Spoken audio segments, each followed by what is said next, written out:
आप मेरे सिर पर लटके इन बल्ब्स को देख रहे होंगे। मैं जब भी बल्ब को देखता हूं तो मुझे थॉमस अल्वा एडिसन की याद आती है। थॉमस अल्वा एडिसन को जब वो छोटे थे तो उनकी स्कूल की टीचर ने उनको मंद बुद्धि कहा था और स्कूल से निकाल दिया था। और थॉमस अल्वा एडिसन के माता पिता को कहा था कि हमारी स्कूल में हम इसको नहीं पढ़ा सकते, ये बहुत मंद बुद्धि है और आप इसको घर में पढ़ाइए।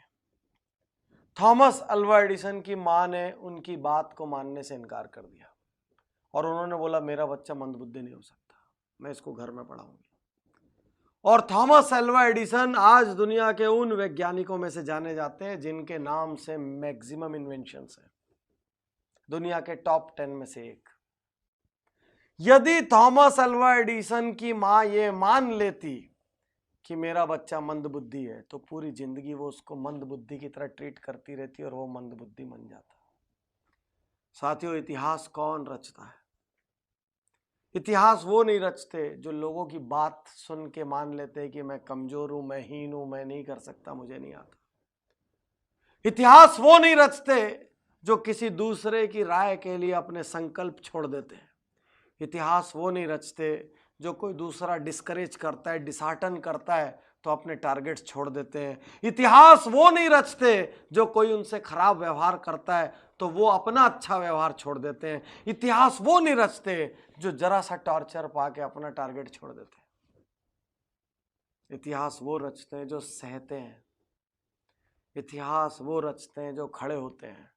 अभी अभी एक शानदार फिल्म आई दंगल, आपने देखी होगी। गीता बबीता, महावीर सिंह फोगाट, कैसे इतिहास रचा।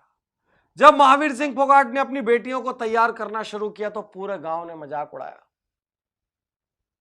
महावीर सिंह फोगाट ने उनको सुबह सुबह उठाया, उनके बाल कटवा दिए, उनके खाने पीने पर रोक लगा दी, सब कुछ किया। यहां तक कि उनके बच्चों ने उनको दुश्मन समझ लिया। और ऐसा ही कई बार होता है, ढेर सारे बच्चे अपने माँ बाप को दुश्मन समझ लेते हैं।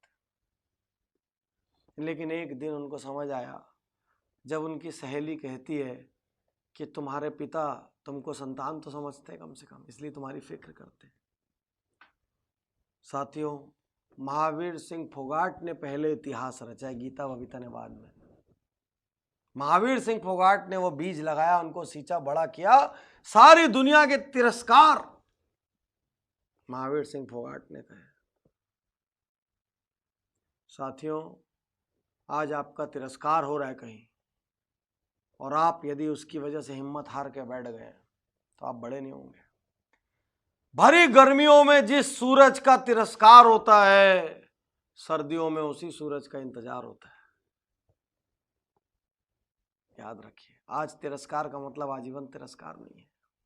इतिहास वो नहीं रचेगा जो लोगों की सुनेगा।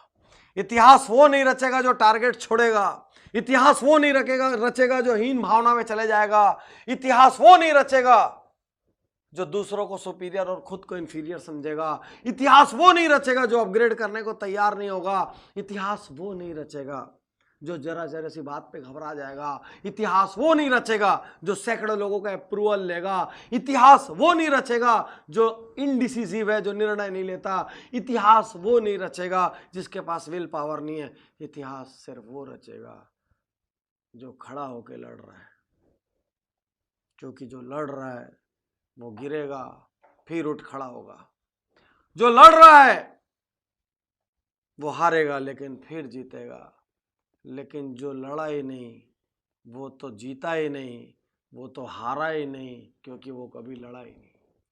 तो यदि थोड़ा सा भी इतिहास रचना है, यदि थोड़ी भी वैल्यूएबल जिंदगी बनानी है, यदि कुछ भी हासिल करना है तो लड़िए, लोगों की ना सुनिए, लड़िए, डरिए मगर करिए। डरना स्वाभाविक है।